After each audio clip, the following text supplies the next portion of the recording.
Greetings, salutations, respect, and love. I am Scott. You are in the Prog Corner, boys and girls, where we are continuing Glass Hammer Week. Oh, I'm so excited. We had Steve Babb from the band on the show live yesterday. It was an honor having him on, and today I'm reviewing the band's 23rd album that dropped Friday. It's called Rogue. Came out May 22nd. You can get it at glasshammer.com. It's available on CD. Sadly, there's no vinyl on this yet, and this represents a total change in direction. Nothing new for Glass Hammer, man. 23 albums, and every single one of them is a little bit different. So this follows the heels of the Scalagrim trilogy and Arise, where Steve Babb decided he was going to let his Rush flag fly, his love for Rush obvious on all four of those albums. This is a whole different animal, man. We're back to more melodic kind of prog, not quite as metallic. Let's look at who's on this album. We've got Steve Babb, of course, playing keyboards, bass, and vocals. Got a couple new singers this time, Thomas Jacob and Olivia Tharp. So now we've got 27 different lead singers on the Glass Hammer albums. It's a miracle anybody can keep it all straight. On guitar, you've got Oliver Day, David Walliman, Attilo Calabrese, and Reese Boyd returns. On drums, you've got Randall Williams. Back, he's been in the band for a little bit. Fred drums on a couple albums, and you've got some Polish guy, Evgeny Obruszkow, also drumming, and keyboards are handled by Ariel Perchuk. I guess that's most of the personnel on this album, but it's the Steve Babb show. Who are we kidding, man? Steve has recently relocated to Pensacola, Florida from his home in Chattanooga. And I guess that explains why Fred's not quite as involved this time. He needed a little break. Steve said Fred needed a little break, and why not? He's on a couple songs on this album. So he's, it's still Glass Hammer, so put that in your pipe and smoke it, boys and girls. Let's take a look at these tracks. It starts off with a song called What If. It's 5.5 minutes long, and it starts with a harp. Right? If you've got an album starting with a harp, you're in good shape here. You're in the key of C. It's all bright and happy and good vibes and whatnot. It sounds like, Starcastle had brought a harp player into the studio. Maybe it sounded a little bit like that. But the swirling melodies all the way through here on keyboards and guitars, really, really entertaining. Excellent lead-off track. I enjoy it quite a bit. Next up is The Road South, and it kind of brings it down a little bit. Sounds like Vangelis a little bit, maybe if he showed up on Genesis Duke.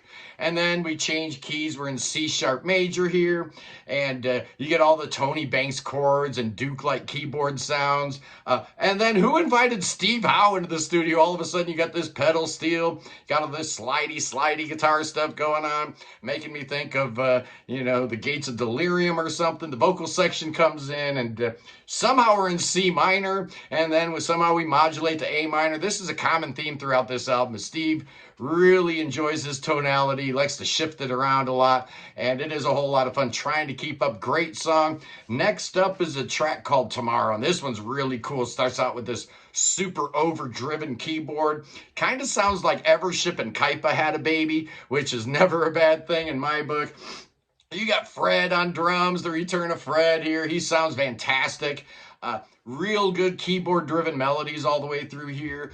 Good vocal melodies. You're in the bright, shiny key of D major, and if there's ever a happier key, I don't know what that could possibly be. Plenty of little proggy bits in the middle. And Steve was telling me how even these songs, which are a tad bit more accessible than the last few Glass Hammer albums, still a lot of progginess all the way baked through, in every little nook and cranny, right? Next up, we finally get to hear the voice of Olivia Tharp, and the song's called Pretty Ghost. Really cool song, kind of a Europop song, very happy. Kind of making me think of Stereolab, which anytime I can think of Stereolab, that's always a good thing. So there's kind of like a krautrock influence maybe going on here. The song is built on this cool 4-chord progression on guitar, with the Hammond organ in the background. You're in the key of D again.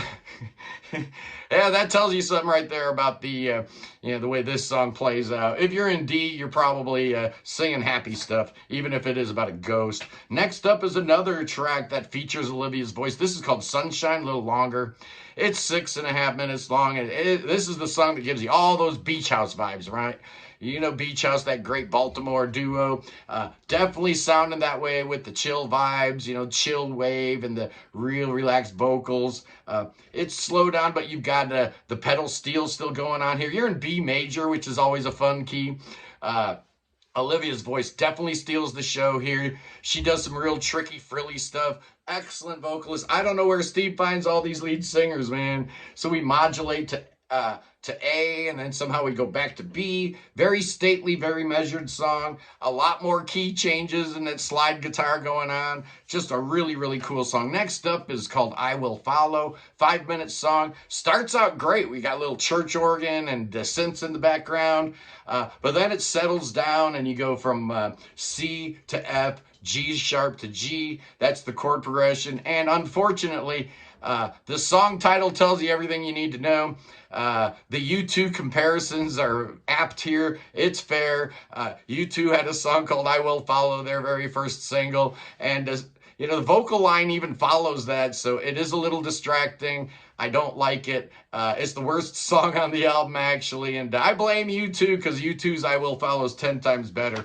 Next up is the second single. Is called The Wonder of It All, and we get to hear Thomas Jacobs' vocals here, sounding really, really good. The Klaus Schulze influence here is strong. You hear a whole lot of that Tangerine Dreamy kind of thing that was going on the last few Glass Hammer albums. This one's fun because it's kind of toggling back and forth between F major and F minor, which is always fun. It kind of makes you lose your bearings a little bit there. Very moody and atmospheric track. Really nice track, but perhaps it's a bit too long, 7.5 minutes. Maybe you could have shaved a couple minutes off the running time and you wouldn't have lost anything in the process. Next up is a short little instrumental, really gorgeous track called One Last Sunrise, like 3.5 minutes long. You're in B again, and it's just glitch percussion and some beautiful keyboards in the background. It really sets you up for the big epic that follows because you got all that glitchy stuff in it, and it is called Terminal Lucidity. We played that on the live show yesterday. What a great, great song. Best song on the album. One of my favorite Glass Hammer songs of all time. It's over 10 minutes long. And it starts out with the A flat, B flat, C to F, and you're kind of not sure if you're in C minor or F minor, which is kind of a cool trick. You're pretty sure you're in C minor. It settles down into the C, and at the 2:30 mark, you're definitely in F minor here because you go from that F to A flat little thing that they go back and forth to, and you stay there for a little while until the 4:40 mark, where you modulate into A minor, and then at the 5-minute mark, he modulates into E minor, and every time he modulates keys, it signals like a different section of the song. You get like a different keyboard sound. Really, really cool. At the 5-minute mark, we go to E minor, and we go back and forth between E minor and F minor a couple times until we settle down at the 6-minute mark, where it sounds for all the world like Robert Smith just showed up and you're on his second or third Cure album, either Faith or 17 Seconds. For a few seconds, it totally sounds like that as we fall into A minor, with a couple little D minor little sections that creep in. Really, really cool as we go from D minor to A minor. And my dog's going crazy. Yes, I am getting my bathroom remodeled here today. Oliver, I'm shooting a YouTube video. Okay, next up, as we go along, you get to the 7:45 mark and everything changes. It turns into like a prog rock song because up to then, you know, it was like the Ozric Tentacles or the Orb or something like really electronic and spacey and cool and wild. And then at the 7:45 mark, it toggles back and forth between D minor and A. It's glorious, it's beautiful, it's proggy, it's wonderful. What a great, great song. And then finally, the last song on the album is called All Good Things. And it starts with the harp again. So I guess we're, you know, squaring the circle. We're going, you know, full circle. Started with a harp. Let's end it with a harp. And the chord progression's cool because you're going from G to E flat. So that's that augmented fifth that really, you know, sounds really bizarre and throws you off. I love it. Kind of a gentle song with acoustic guitar strumming. You get a little guitar solo with more key modulations going on. But then at the 4-minute mark, something really weird happens, man. It's like the song ends and Steve decided he was going to put on the first Happy the Man album. And the second half of this song totally sounds like Carousel off that first Happy the Man album, which is very cool. I don't know if he did that on purpose or not, but it's awesome. main theme comes back, it reprises, and then you get, a whole bunch of pedal steel at the end, really taking you out, and it fades out. And it's really cool. Totally different album for Glass Hammer, man. They've never put an album like this out before. Is it prog? Yeah, of course it's prog, man. I say it's prog rock, but it's not as proggy as some of their other stuff. And that's kind of making me think a little bit like what the Flower Kings are doing. We're going to be talking about the Flower Kings next week. I got Royna Stolt coming on the show Sunday, and their new album kind of taking a similar tack where you go with a more song structure, but baking in all the little proggy bits along the way. Make no mistake about it, this is a fantastic album. What's my score going to be, boys and girls? Well, I'm giving this puppy 9 out of 10.